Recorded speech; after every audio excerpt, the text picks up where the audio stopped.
მე რო ყოფილიყავი Apple-ის ტექნიკის კონტენტ კრეატორი, გადავიღებდი შემდეგ. შევქმნიდი ორ აკაუნტს, ერთი იქნებოდა ჯეზისთვის, მეორე იქნებოდა მილენიალებისთვის, იმიტომ რომ მაგათვის ტექნიკაზე სულ სხვადასხვა წარმოდგენები აქვთ. მაგალითად, ჯეზის არ აინტერესებს მატერიალური მხარე, რა ღირს, რა ფუნქციების და ასე შემდეგ. მაგათვის უფრო მეტად მნიშვნელოვანია ემოციები. გადავიღებდი unboxing-ების ვიდეოებს, კიდევ რაღაც ლაიფჰაკებს დავამატებდი, რომ აი ეს და ეს ვიჯეტი შეგიძლია სხვადასხვა ფერზე დააყენო.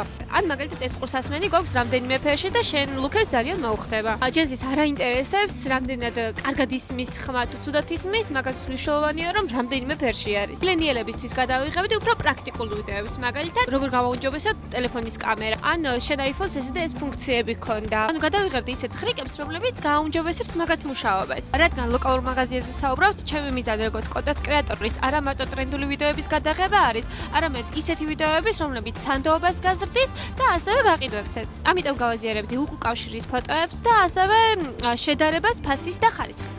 გადმოდი ჩემ პროფილზე, აქ ბევრი ინფორმაცია დაგხვდება კრეატიული კონტენტის შესახებ და დამიწერე კომენტარებში შემდეგი რა კომპანია გადვიხილო.